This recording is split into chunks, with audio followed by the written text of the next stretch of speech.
우리는 지금까지 믿음 생활을 해오고 있습니다. 믿음 생활을 해오고 있어요. 근데 그래서 믿음이라는 것에 대해서 우리는 잘 알고 있습니다. 근데 사실 우리가 그 믿음이 무엇이냐라고 우리에게 묻는다면 여러분들 뭐라고 답변하실지 때로는 막막하기도 하고 때로는 이렇다고 하고 그러실 텐데 과연 믿음이 무엇이냐는 것이죠. 믿음이 무엇이냐. 성경에 말씀하시기를 믿음은 우리 생명과도 같다고 그랬어요. 그러니까 우리가 신앙생활하면서 가장 중요한 것이 무엇이냐? 믿음인데 이 믿음을 어떻게 하면 생명력이 있는 믿음으로 우리가 갖게 되느냐? 그래서 믿음을 받을 때에 우리의 생명이 자라고 강건하고 또 우리가 하는 모든 범사도 잘 되고 모든 것들이 다 무엇에 있다? 믿음에 있다는 그런 말씀입니다. 그래서 믿음은 이토록 중요한 것인데 과연 우리가 믿음 생활하면서 이 믿음에 대해서 얼마나 사모하고 있고 또 얼마나 우리가 믿음을 대해서 기도하고 또 믿음 생활에 열심을 내고 있는가 이걸 살펴보면요 참 우리가 부끄럽게 한이 없어요. 우리 자신들이 다 압니다. 근데 이 믿음은 진실로 무엇과도 바꿀 수가 없다고 되어 있어요. 그리고 이 믿음은 우리의 생명이라고 그랬어요. 그리고 이 믿음은 우리의 호흡과도 같고 우리가 호흡은 하지 않으면 죽잖아요. 그렇기 때문에 이 믿음을 통해서 우리는 어딜 가요? 영생에 들어가요. 그렇기 때문에 이 믿음보다 더 중요한 게 없다. 그런데 사실은 우리가 믿음에 대해서 상당히 소홀히 여기고 우리가 신앙생활을 하고 있습니다. 그게 아니라는 것이죠. 그래서 오늘 말씀을 통해서 우리가 믿음을 다시 한번 살펴보고자 합니다. 믿음은 우리가 귀로 따갑게 들었고 수없이 들었어요. 그런데 진짜 나는 어떤 믿음을 가지고 있느냐, 또 나는 어떻게 믿음 생활을 하고 있느냐, 또 내가 과연 믿음에 대해서 얼마나 가치관을 가지고 있느냐, 이 모든 걸 생각해 볼 때는요, 또 다른 차원이에요. 그래서 이 믿음은 진실로 얼마나 중요한지 값으로 해야 할 수가 없는 것인데, 과연 그토록 우리가 중요시 여기고 신앙생활을 하느냐, 믿음에 대해서 우리가 알고 있느냐, 그런 것을 우리가 다시 한번 살펴보시기 바랍니다. 그리고 믿음에 대해서 수없이 들었어요. 우리가 얼마나 많이 듣습니까? 항상 설교 말씀 때마다 믿음에 대해서 말씀을 듣고 하는데, 그래서 믿음을 우리가 어떻게 아는 것도 같은데, 가만히 생각해보면 믿음에 대해서 잘 모르고, 또 믿음에 대해서 우리가 실천하고 있는 것 같은데, 생각해보면 또 믿음대로 하지 아니하고. 그래서 도대체 우리가 살아가면서 우리는 믿음이 가장 중요한 걸 알면서도 믿음에 대해서 너무 동떨어져서 살고 있고, 또 그것에 대한 가치를 모르고 나내는 대로 신앙생활을 하고 있고 믿음에 대해서 알고 있고 하는 이런 것을 우리가 한번 생각해 볼 수가 있습니다. 그래서 때로는 우리가 믿음이 있는 것도 같아요. 근데 가만히 살펴보면 또 없어요. 그래서 도대체 이 믿음이 무엇이냐. 때로는 갈등이 생깁니다. 내가 신앙생활 10년 하고 20년 하고 30년 평생을 했는데 누구한테 내 믿음을 보이라 한다면 과연 내가 뭘 보여드릴 게 있는가. 또 하나님 앞에도 마찬가지고. 근데 오늘 이제 제가 이 창세기 22장에 보면 누구의 믿음에 대해서 얘기하고 있느냐? 아브라함에 대해서 아브라함의 믿음에 대해서 얘기해요. 근데 우리가 사모하고 또 성경에 기록된 그 귀한 인물들을 다 보면 한마디로 믿음의 사람들입니다. 믿음이 없이는 하나님은 쓰시질 않아요. 그리고 믿음이 없이는 우리는 종국적으로 가야 되는 하늘나라에 갈 수도 없어요. 그리고 믿음이 없이는 우리가 세상을 살아가면서 실패할 수밖에 없어요. 모든 근원, 모든 성공과 모든 복과 모든 것의 근원이 어디서 오느냐? 믿음에서 온다고 성경은 말씀하고 있습니다. 그러므로 우리가 믿음에 대해서 아무리 강조해도 부족해요. 그리고 지나침이 없어요. 근데 우리는 그 믿음에 대해서 별로 그렇게 신경을 안 쓸 때가 많습니다. 근데 그렇지가 않습니다. 이 믿음은 성경의 우리의 생명이라고 했어요. 믿음이 없으면 우리 생명을 유지할 수도 없고 또 우리가 새롭게 하나님께서 주신 새 생명을 받을 길도 없어요. 내 믿음은 엄청나게 중요한 것이다. 그래서 우리가 어떻게 생각하면 믿음을 돈으로라도 주고도 살 수 있는 것이면 참 좋겠다는 생각도 해봐요. 그런데 믿음은 돈으로 살 수 있는 게 아니죠. 하나님 우리 가운데 주시는 것이고 하나님 주시야 우리에게 믿음을 받는 것인데 그래서 성경을 말씀하시기를 그럼 믿음은 무엇이냐 하는 거예요. 믿음은 무엇이냐? 오직 의인은 믿음으로 말미암아 살리라 했어요. 하박국에서 말씀하시고 또 로마서 1장 10절에서 말씀하시고 믿음은 우리에게 크도록 중요한 것이다. 오직 의인은 그러니까 하나님께 구원받을 수 있는 사람들은 오직 믿음밖에 없다. 그 믿음으로 말미암아 산다 그랬어요.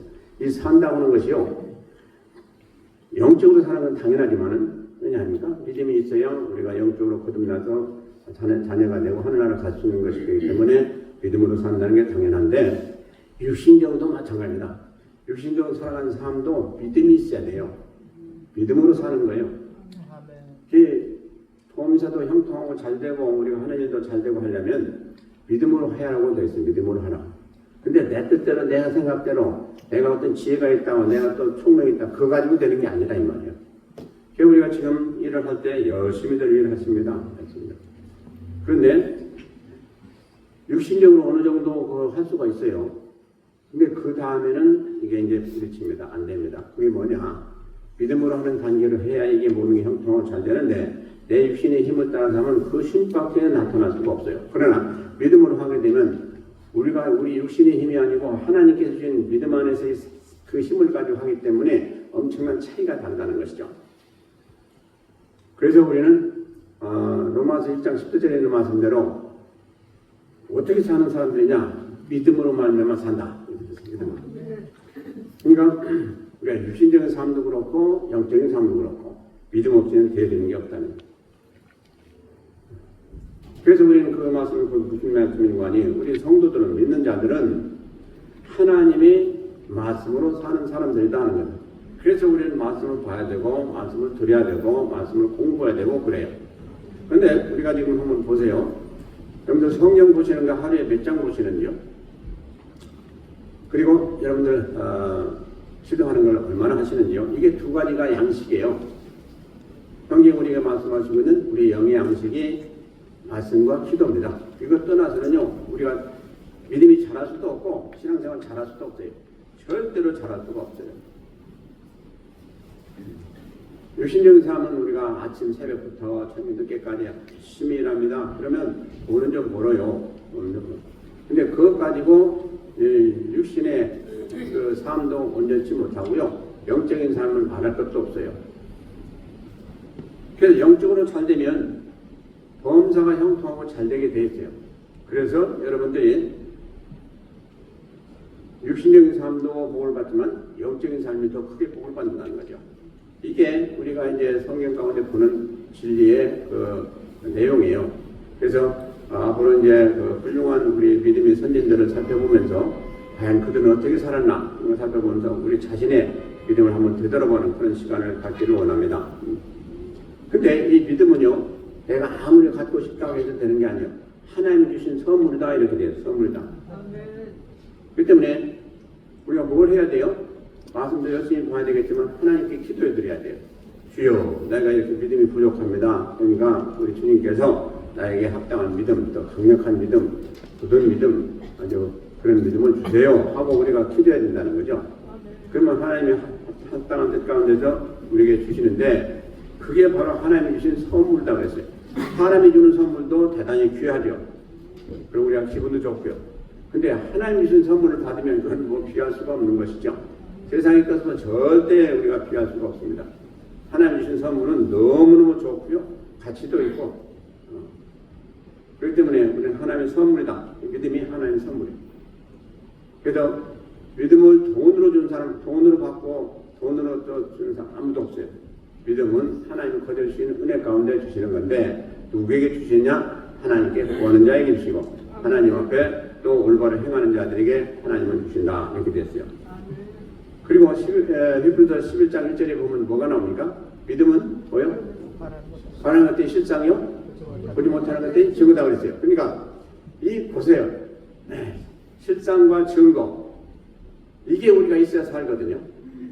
육신적으로도 그렇고 영적으로도 그렇고 아무리 인내 뭐니 해도 그게 드러나지 않고 그것이 우리 것이 안 되면 소용없는 거예요. 그렇죠? 근데 이 믿음이 있을 때에 믿음은 어떻게 하냐? 우리가 구하는 것들이 실상이다. 그러니까 구하는 것들이 드러나서 그게 내 것이 되는 그것이 믿음 안에서 되어야 된다는 거예요. 그리고 그런 거 우리가 지금 현재 보이지 않아요? 보이지 않지만 믿음으로 그것을 믿고 구하고 하면 그것이 어느 날에 드러나서 우리 것이 된다는 거예요.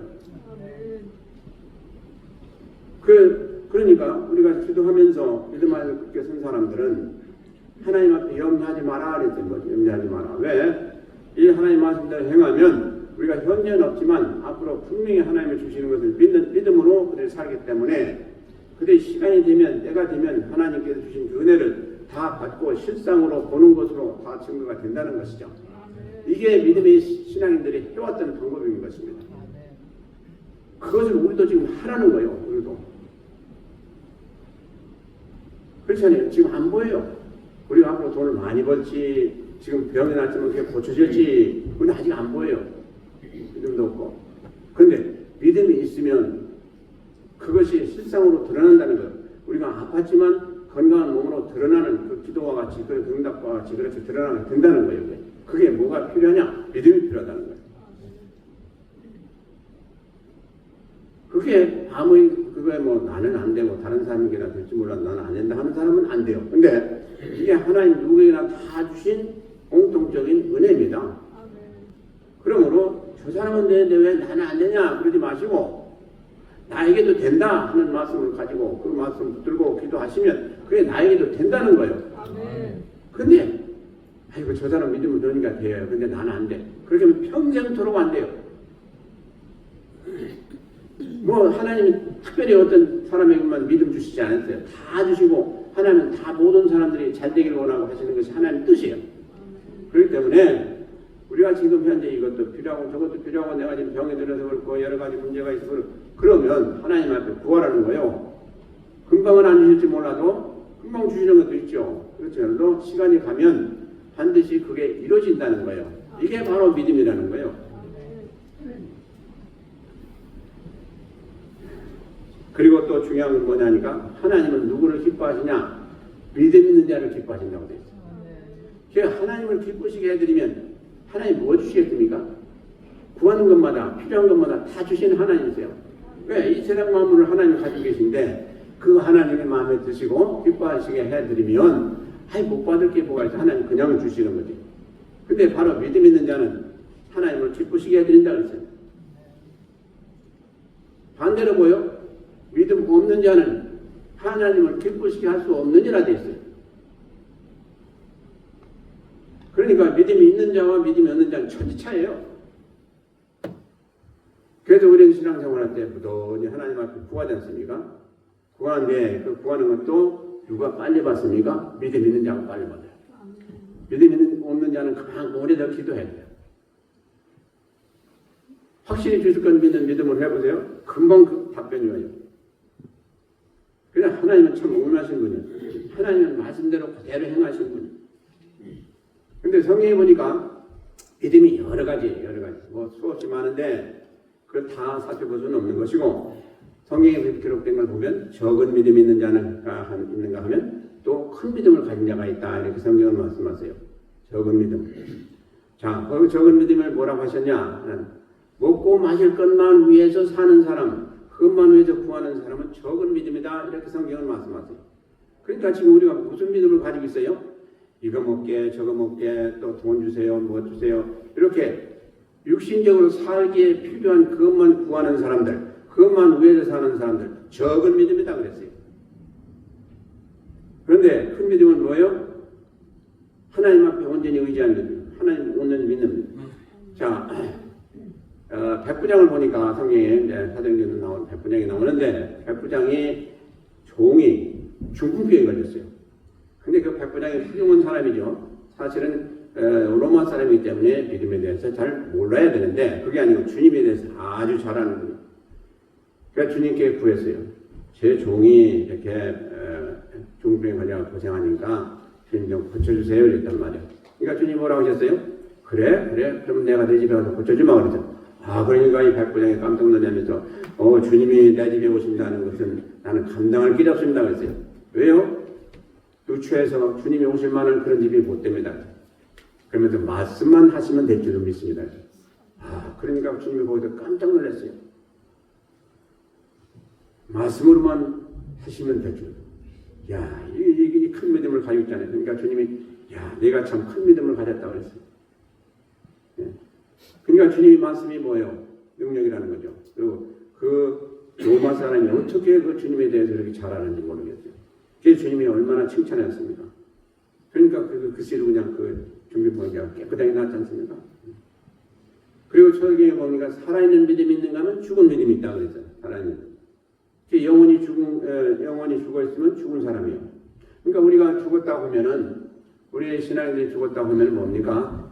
영혼이 죽은 사람이에요. 근데 산 사람이다. 저 사람은 살아있어. 영혼이 사는 사람은 산 사람. 이게 성경이 말씀하고 있는 죽은 사람과 산 사람이에요. 근데 이 세상 사람들 뭐요? 호흡하고 이렇게 움직이고 하면 살았다고 그러고, 영혼이 죽어서 하나님 믿지 않는데 그 사람도 살았다고 그래요. 그거 아니에요. 성경이 살았다고 하는 사람은 누구냐?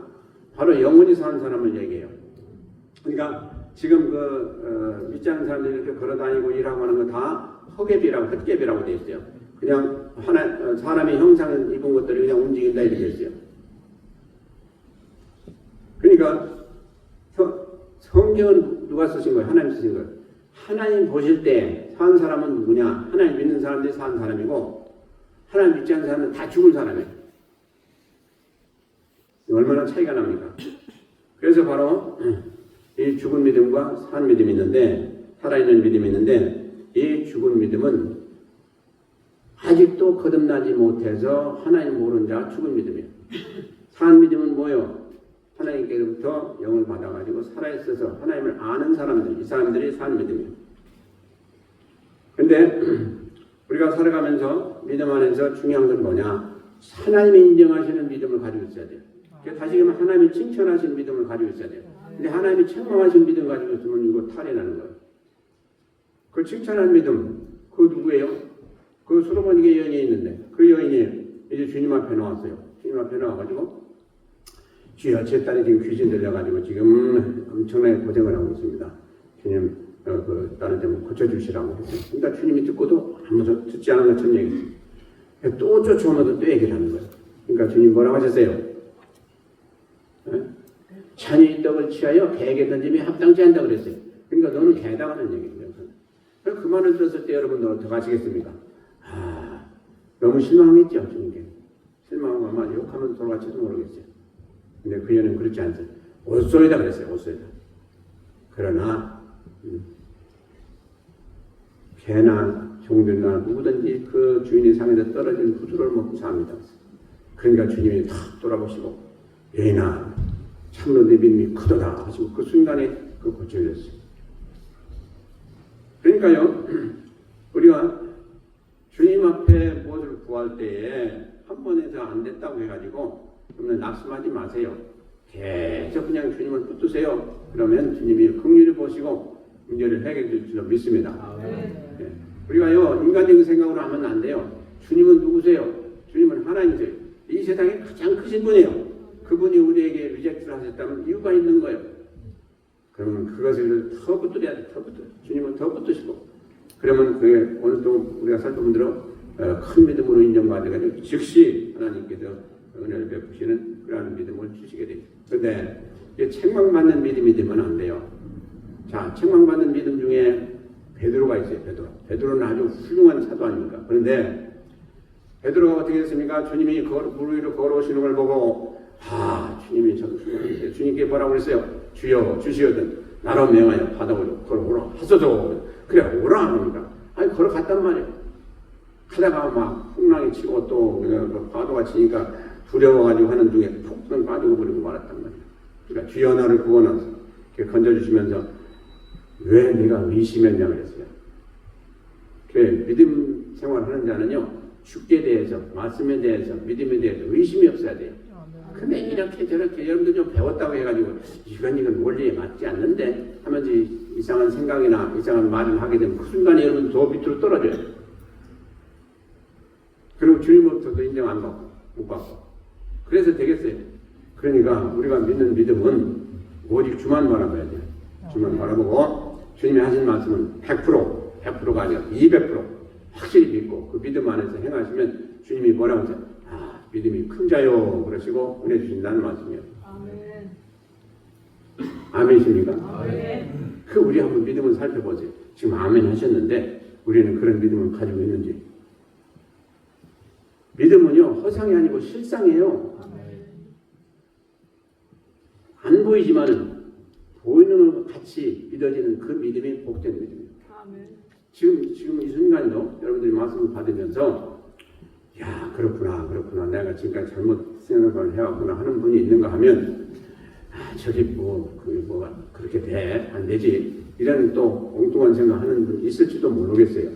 근데 절대로 그런 생각하면 안 돼. 그런 생각하는 순간에 우리는 계속해서 믿음이 없어져요. 그러니까 성경이 말씀한 그대로 그냥 거지 그대로 그렇게 하는 자가 참으로 복이 있어요. 어린애들에게 말씀을 전하면 그들은 거지 그대로 다 받아요. 이게 참 순수한 믿음이에요. 이제 우리가 서른 예배 때마다 제가 우리 신예 자매한테 이제 나중에 또 좀 설명을 해주는데 이게 한국말은 잘 통하지 않기 때문에 나중에 제가 좀 특별히 좀 또 이렇게 잠깐 설명해 주는데 무슨 얘기를 하든지 예예 하고 다 들어요. 그게 참 그래도 좋아요. 이게 중요한 거예요. 하나님 말씀을 전하는데 또 아니다 하고 이상하게 받고 의심하고 그러면 참 복이 없는 거예요. 그런데 하나님 말씀을 받을 때 예 하고 이렇게 받으면 참 그게 그 복이 된다는 거죠. 그리고 그게 우리 믿음이 된다는 거죠. 예. 하나님도 참 그런 걸 기뻐하세요. 그래서 나온 김에 한 가지 더 얘기하면은 그래서 하나님 뭐라고 하시냐? 순진하다 그러세요. 순진하다. 그래서 우리 교회에서 가장 순진한 사람이 누구냐? 우리 신혜자매예요. 그건 제가 한 얘기가 아니에요. 하나님이 하신 거예요. 그러니까 하나님이 순진하다 보면은 순진한 거고, 그러면 하나님이 복을 주시는 거예요. 우리는요, 이 생각, 저 생각, 이렇게 따지고 저렇게 따지고, 이게 참 복잡해요. 복잡해요. 말씀 들을 때도 또 이렇게 저렇게 또 살펴보고, 그러지 마시고, 제가 이단 아니에요. 그러니까 여러분들이 말씀 들을 때 100% 그냥 받아들이고, 아멘 하세요. 그럼 분명히 여러분들에게 큰 은혜가 임할 줄로 믿습니다. 그래서 나의 믿음은 어떤 타입이냐, 지금 제가 몇 가지 말씀드렸는데, 그 중에 무슨 타입인지 한번 살펴보세요. 그거 버릴 거 버리시고, 우리 주님이 인정하시는 귀한 믿음의 타입을 가지시길 주의 이름으로 축원드립니다. 그러면 이제 우리 믿음의 선진들 훌륭했던 사람들 좀 몇 분 살펴보려고 그래요. 첫째로 노아를 좀 살펴보려고 해요. 노아는 하나님이 명령하신 바에 따라서 끝까지 그렇게 이루어가지고 믿음의 훌륭한 인물로 인정받고 또 우리 인류의 종족을 다 보호하고 다음 세대에 이렇게 또 살 수 있도록 해준 사람이 바로 노아예요. 노아. 그러니까 노아 때 많이 노아가 잘못했더니 그랬더니 우리 인종이 다음에라고 지금까지 있을 수가 없을 거예요. 근데 노아가 충성되게 하나의 명령을 그대로 복종하고 잘해가지고 이제 우리 인종들이 다 전수가 되고 또 번식이 돼서 오늘날에 이르게 된 거예요. 근데 이 노아는 누구냐? 아담의 11대 손이에요. 11대 자손이에요. 아담의. 그리고 하나님께서 이제 그 당시에는 모두가 다 오래 살았잖아요.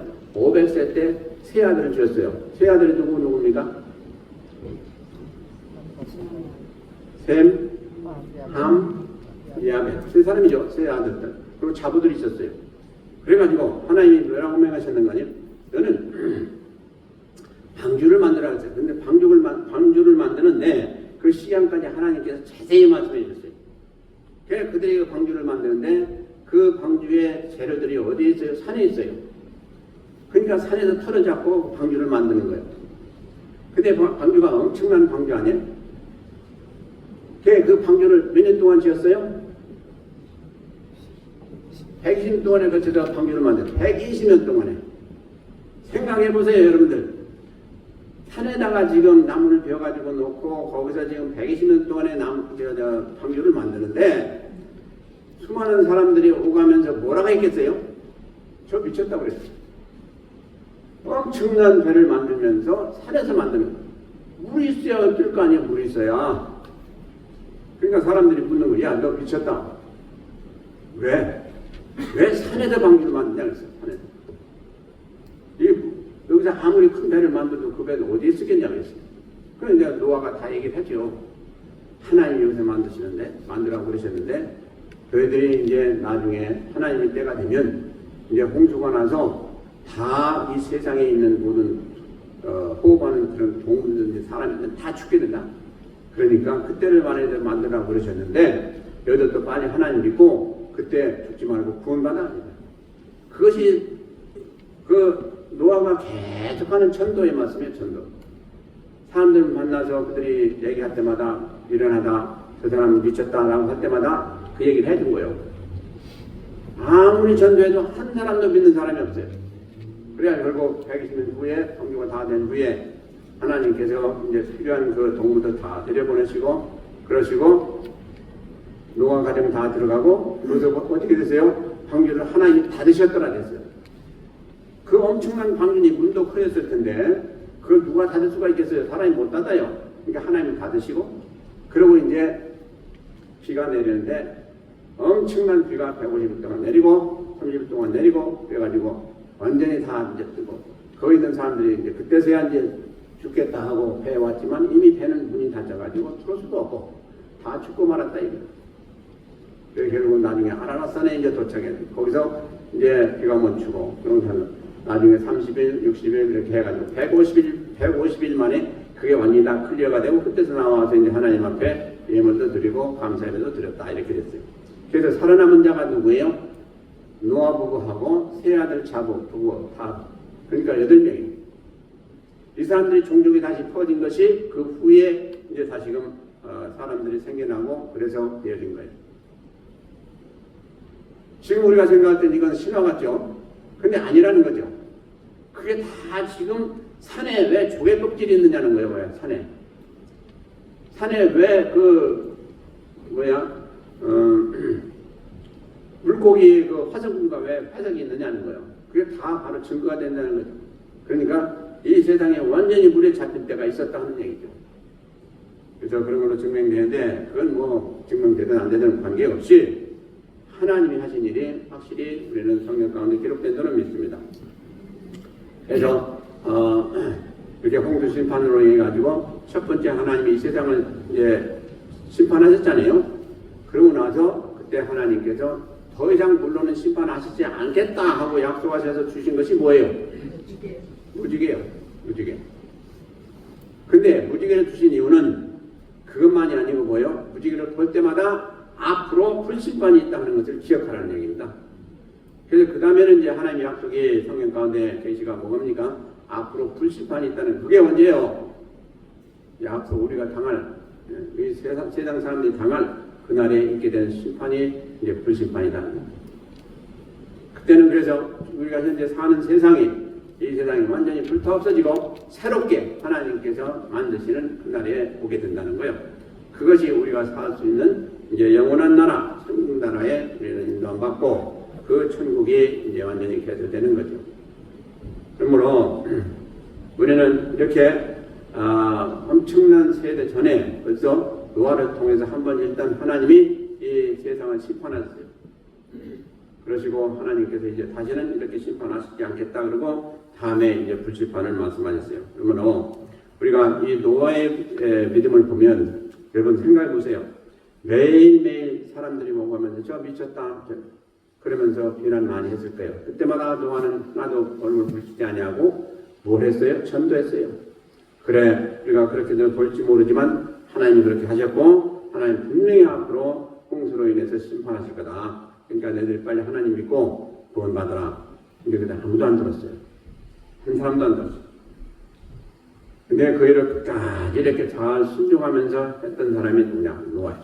그러니까 120년 동안 그 방주를 지을 때 얼마나 고생 많이 했겠습니까? 그 마음도 또 흔들렸지 않겠어요? 사람들한테 욕을 먹고 할 때마다 진짜 하나님이 그러실까 하는 생각도 해봤고 그러나 끝까지 하나님의 명령에 순종해서 참 믿음을 지키고 행하였던 노아 참 훌륭한 인물인 것입니다. 그래서 우리가 때로는 내가 하나님을 잘 믿는다고 생각하는데 왜 이렇게 나에게 시험을 주시나 어려움을 주시나 그렇게 생각도 얼마나 있어요. 그럴 때마다 우리가 하나님은 반드시 나에게 은혜 주실 것이고 반드시 내가 순종하는 한 하나님은 나를 복을 주실 것이다. 그런 믿음 가지고 의심하지 마시길 바랍니다. 그 다음에 이제 믿음의 우리의 그 믿음의 아버지라고 하는 아브라함을 좀 살펴보겠어요. 아브라함. 자, 아브라함을 살펴보면 아브라함은 뭐냐? 계속해서 믿음이 자라가는 신앙이었다는 거예요. 계속해서 믿음이 자랐어요. 처음에 아브라함을 부르실 때 아브라함이 그 사는 형편은 어땠냐? 우상을 섬기고 그 조상부터 뭘 했던 사람이요? 우상을 만들어가지고 파는 그런 가문이었어요. 그러니까 얼마나 우상에 대해서 잘 알고 얼마나 우상에 아주 매였겠어요? 그래서 갈대 우르에서 살았는데 그 지역이 전부 다 우상 지역이거든. 그러니까 하나님 뭐라고 하셨어요? 네. 본토 친척 아버지. 뭐요? 네, 본토 친척. 네, 본토 친척 아버지 집을 떠나서 내가 명하는 곳으로 가라. 그게 바로 가나안이다. 본토 내 나라. 친척, 아비집을 떠났어. 그러니까 친척도 다 떠나고 아비집도 떠나고 그러니까 호롤 단신으로 가라 하는 얘기예요. 어디로 인자하시냐? 가나안 땅으로 인자하시다. 자, 여러분들 지금 아브라함이 그 가문이 거기서 우상만들어 팔고 거기서 살면서 아주 오랫동안 살면서 부자였고 잘 살았어요. 그런데 어느 날 갑자기 하나님이 또 이제 저 알지도 못하는 그곳으로 인도하실 것 말씀하시면서 그곳으로 가라는 거예요. 그럼 여러분들 가시겠어요? 안 간다고 그러겠죠. 근데 아브라함은 그렇게 했어요. 했는데 아브라함도 역시 사람인지라 어떻게 됐습니까? 이제 온 가족이 하란까지 같이 왔어요. 하란. 거기서 이제 대란 아버지는 죽고 그 다음에 이제 그 형제들이 이렇게 쭉 내려다가 이제 한 사람 한 사람 정리가 되고 나중에는 이제 가나안 땅에 올 때는 누구만 있었냐? 이제 아브라함하고 그 조카 롯이 따라오게 됐어요. 롯이 가정에 같이 오게 됐어요. 점점 이제 자꾸 줄어가지고. 근데 하나님은 계속해서 말씀하신 그대로 행하지 않는 한 아브라함을 계속 시험하시고 아브라함을 훈련하십니다. 그래가지고 이제 가나안 땅에 살 때 어떻게 했어요? 가나안 땅에 기근이 왔고 아주 그냥 너무 살기가 힘든 그런 가운데 됐어요. 그러니까 점점 풀을 따라서 살기 좋은 곳을 따라서 가다 보니까 어디 갔어요? 애굽에 갔어요. 애굽에 갔는데 애굽에서 자기 아내를 뺏겼어요. 왜? 거짓말했어요. 그래가지고 자기 아내를 누이 동생이라고 그랬어요. 그러니까 그 외모가 출중하고 아주 아름다워가지고 소문이 나가지고 바로의 후궁으로 이제 간택이 돼서 가게 됐어요. 그러니까 갑작스레 자기 아내를 뺏기는 경우가 됐죠. 그래서 우리가 참 이런 것을 보면서요.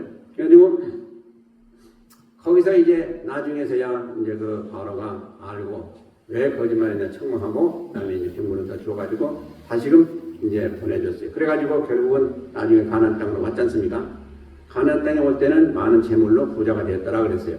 그래가지고 와가지고 이제 롯도 큰 부를 이루고 자기 이제 삼촌인 그 아브라함도 부를 이루고 그리고 잘 살고 있는데 하나님께서 이제 그 둘을 갈라놔야 되니까 가만히 보니까 아브라함이 보니까 그들과 그러니까 롯의 가정과 자기 가정의 그 사인들이 종들이 싸웠단 말이에요. 왜? 그 두 가문이 같이 사니까 휘저어가지고 서로 다투고 그런 일이 있어서 안 되겠다. 이제 내가 나를 떠나라 이렇게 서로 떠났지 않습니까? 예, 거기서도 아브라함이 참 양보를 크게 해가지고 덕스럽게 잘 해결했죠. 그곳에 떠났는데 그때 이후로부터 이제 하나님 복을 주기 시작합니다. 그러니까 우리가 이거 잘 봐야 돼요. 성경 볼 때. 그 전까지는 어떻게 했어요? 아버지도 있었고 이제 형제들도 있었고 그다음에 이제 조카로도 있었고 할 때 하나님이 복을 안 줬어요. 그런데 이제 완전히 하나님 말씀하신 대로 내 본토 친척 아비집을 떠나서 내 가정만 따로 있을 때가 되니까 하나님 이제 복을 주시기 시작해요. 그래서 믿음도 주시고 은혜도 주세요. 그래가지고 이제 그 다음부터 어디 가든지 형통하고 어디 가든지 또 하나님이 함께 하시고 그래서 복을 주시다가 나중에 아브라함이 뭐가 없었어요? 후사가 없었어요. 그러니까 항상 고민이야. 이걸 어떻게 할지. 그래가지고 하가를 통해서 또 아들도 낳고 하면은 또 그것도 참 화가 됐지만은 어쨌든 그래가지고 나중에 하나님께서 이제 창세기 15장에 보면 나타나셔가지고 오셨을 때 아브라함이 그랬어요. 나에게 뭘 주시러 오셨나이까 그랬어요. 그러면서 나의 후사는 내가 지금까지 기르는 엘리에셀입니다. 자기 종 중에 가장 우두머리가 된 엘리에셀. 그러니까 아니다 그랬어. 아니다. 내 몸에서 난 소생이 내 부사가 되리라 그랬어요. 근데 그때 아브라함이 그 안에 쭉 부인해 오다가 그날은 왠지 모르게 감사하면서 그렇게 될 줄로 믿었더라 이렇게 됐어요.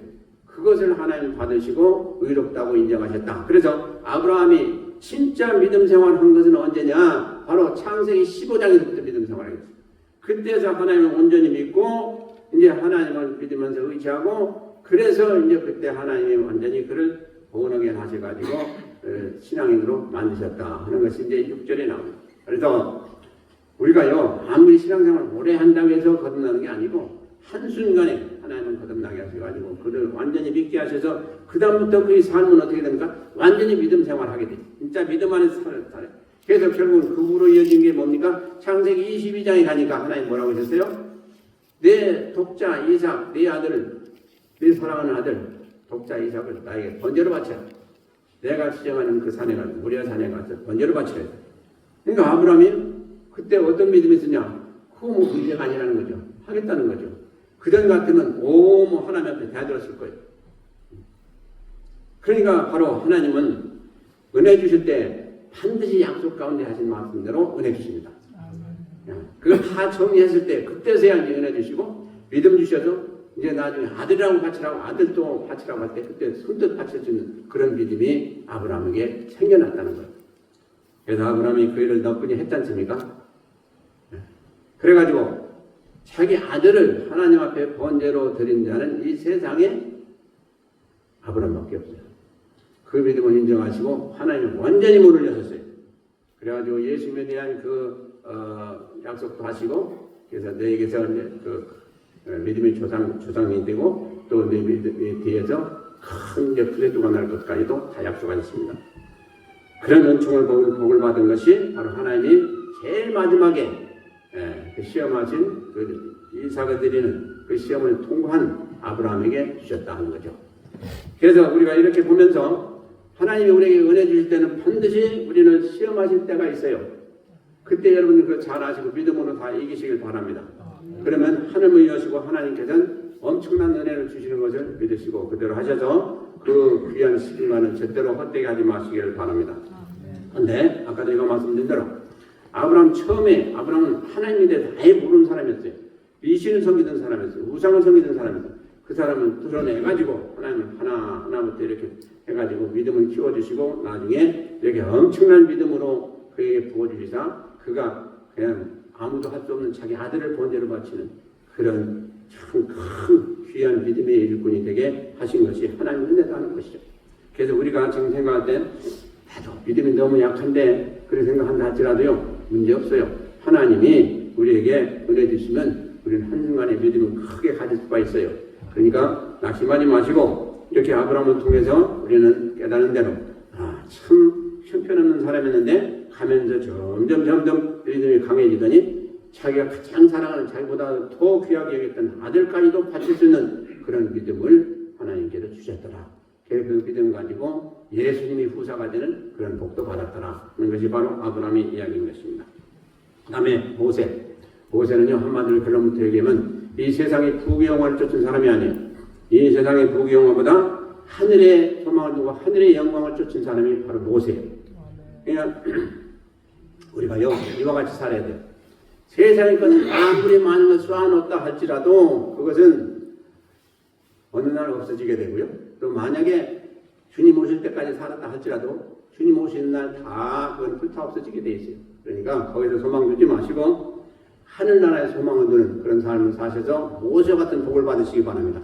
우리가 모세에 대한 찬양자는요 부모의 신앙이 아주 좋았어요. 그 중에서도 특별히 어머니 신앙이 좋았어요. 요게벳 아므람의 아버지인데 그 아므람에 대해서는 별로 성경이 말씀하지 않고 계신데 이 요게벳에 대해서 얘기하고 있지 않습니까? 요게벳이 나가지고 3개월 전에 이제 3개월 되면 버려야 되는데 그 버리지 않냐고 갈대 상자를 만들어 가지고 띄웠지 않습니까? 그 띄운 것을 그 누가 받았습니까? 이제 그 바로의 공주가 아들이 없어요. 그 공주가 이제 가서 목욕하다 가다가 그걸 봤어요. 그래가지고 건져내가지고 그래서 모세라고 이름 졌어요.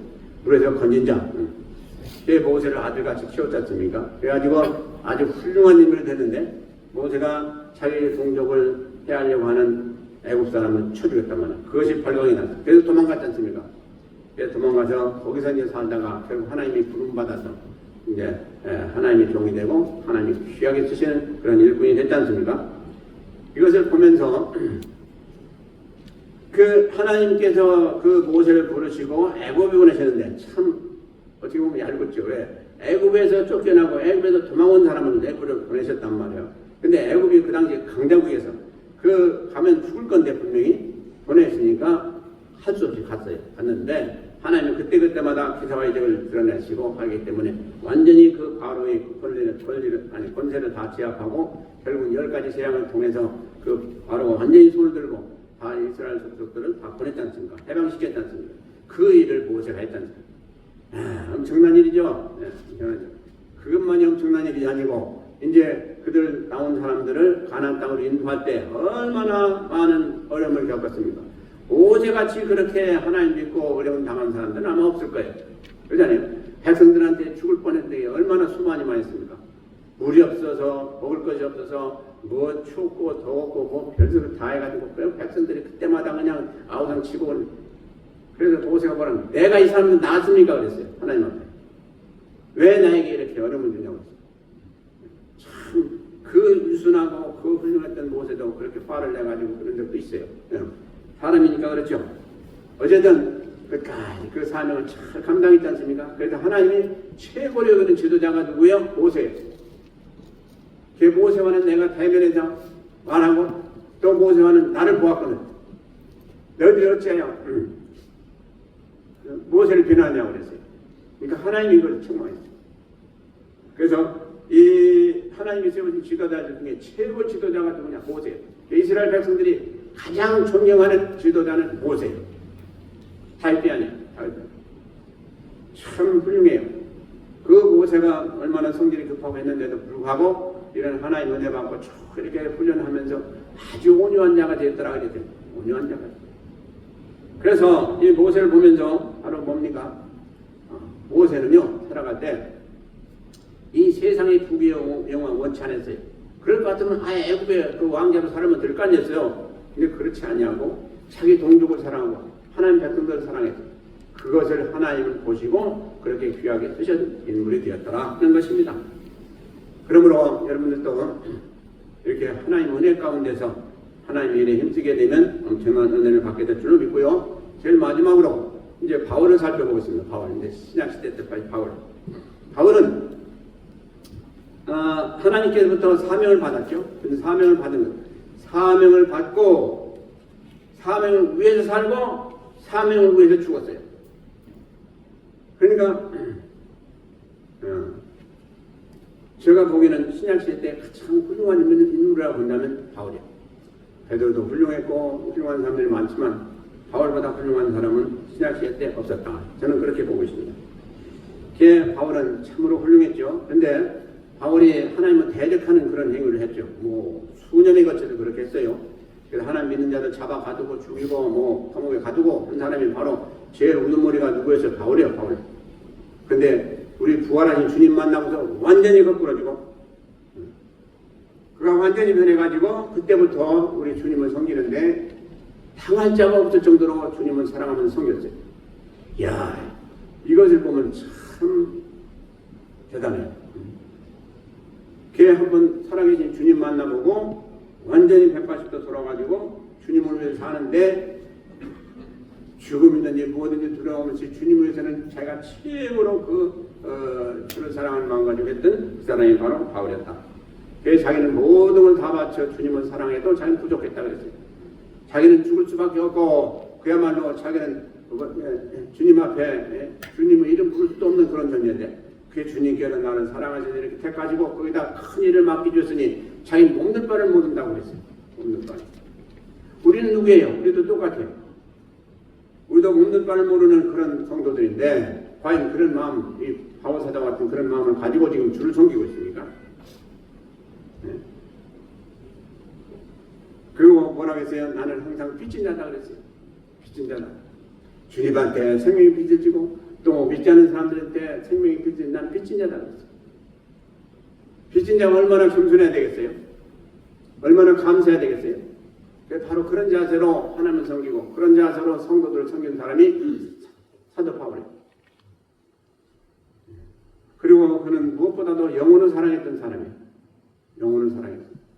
우리도 영혼을 사랑하는데 과연 우리가 영혼을 사랑하는 것이 어디서 나타납니까? 전도에서 나타나요. 전도 갑시다 하면은 우리가 나가지 예 하고 열심을 다해서 하면 좋겠는데 우리가 대개 보면 그렇게 못해요. 그래서 우리가 영혼에 다 빚어졌어요. 우리 여기 성령으로 거듭나서 하나님 자녀가 된 사람들은 다 빚어진 사람들이에요. 근데 이것을 우리가 알고서 우리가 전도해야 돼요. 나는 하나님 은혜로 거듭나서 하나님 자녀가 됐으니 하나님한테만 빚졌지 세상 사람들은 아니다. 그건 아니에요. 주님한테 빚진 것이면 세상 사람들 빚지 않는 사람들에게도 빚이 진 거예요. 그러니까 우리가 전도해야 될 이유가 거기 있는 거예요. 우리 빚이라도 조금이라도 갚아야 될 거 아니에요. 생명의 빚. 그래서 우리는 생명의 빚은 돈 가지고 안 되는 거예요. 우리가 직접 전도해가지고 그 영혼을 구원해야 돼요. 그렇기 때문에 전도는 귀한 것이다. 그리고 우리가 마땅히 해야 될 거다 하는 것입니다. 야, 주님이 그러실까요?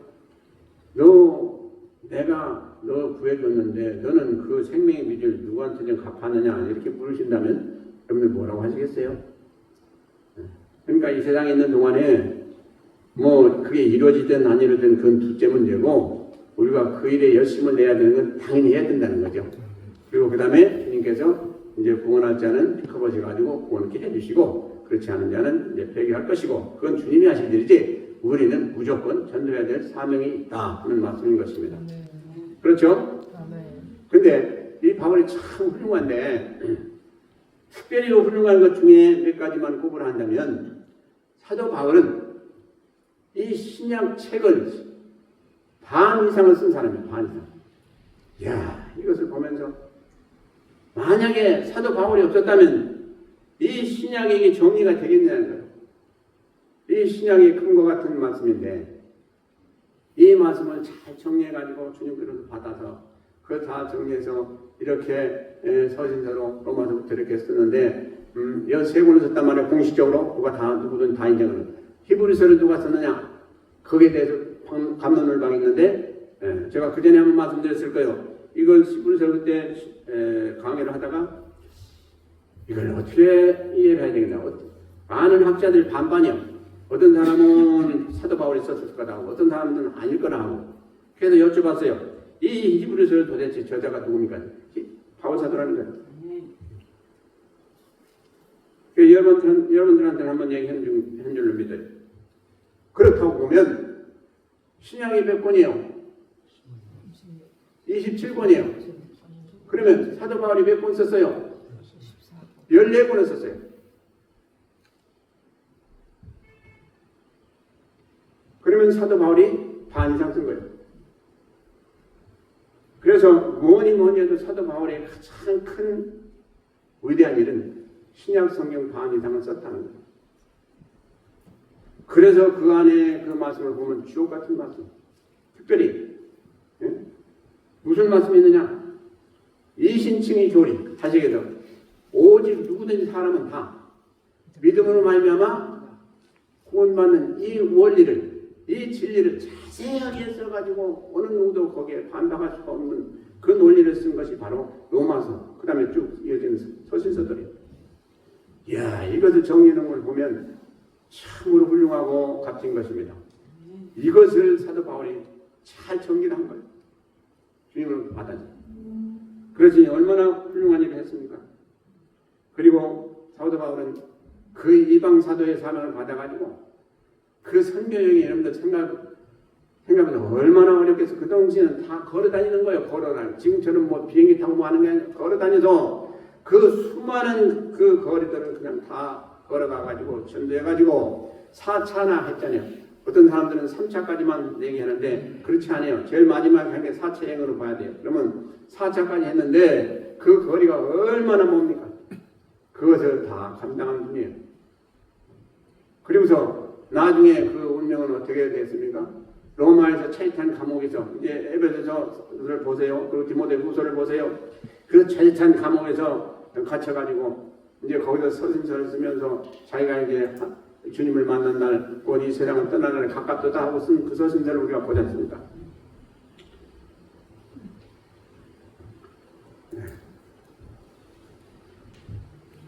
그런 걸 보면서 참으로 훌륭하다. 과연 누가 사도 바울을 버금하겠느냐? 이런 생각합니다. 그래서 순교할 때까지 자기 모든 걸 다 바쳐서 주님께 헌신한 사람이 바로 바울이에요. 그의 신앙과 그의 열정과 그의 헌신은 누가 따라갈 수가 있겠습니까? 그래서 오늘날 우리가 이렇게 다 흠모하고 이 말씀을 살펴봅니다. 우리는 그 사도 바울의 발꿈치라도 따라갔으면 좋겠어요. 성도 여러분, 이렇게 네 분의 우리 믿음의 선진들의 믿음을 살펴봤습니다. 과연 여러분들 마음의 감동은 무엇인지요? 나는 이분을 닮아서 좀 이렇게 앞으로 신앙생활 좀 열심히 해봐야 되겠다 라고 생각하실 거예요. 그러면 오늘부터라도 마음에 작정을 하시고 기도하시면서 나도 이분처럼 좀 신앙생활 열심히 하고 하나님 앞에 좀 인정받는 그런 삶을 살아야 되겠다 라고 마음에 생각을 두십니까? 어제로 그리하셔서 그것만큼은 든지 못한다 할지라도 우리가 기도하면서 그렇게 하면 그야말로 발뒤꿈치라도 쫓아가는 그런 신앙인들이 되지 않겠는가 하는 생각을 해봅니다. 우리가 세상에 살아가면서 세상의 일로는 많이 바쁘고 힘들고 우리가 열심히 하는데 과연 우리가 진짜 해야 될 일, 우리 영혼을 위해서 해야 될 일, 하나님이 기뻐하신 일, 그 일을 위해서는 우리가 얼마나 애쓰고 힘쓰는지 다시 한번 살펴보시고 두 가지 다 열심히 하시는 우리 온 성도님 되셔서 주님이 칭찬하시고 기뻐하시고 또 우리에게 많은 상급도 예비하신 그런 신앙생활 잘 하시길 주의 이름으로 축원드립니다. 기도하시겠습니다. 하나님 아버지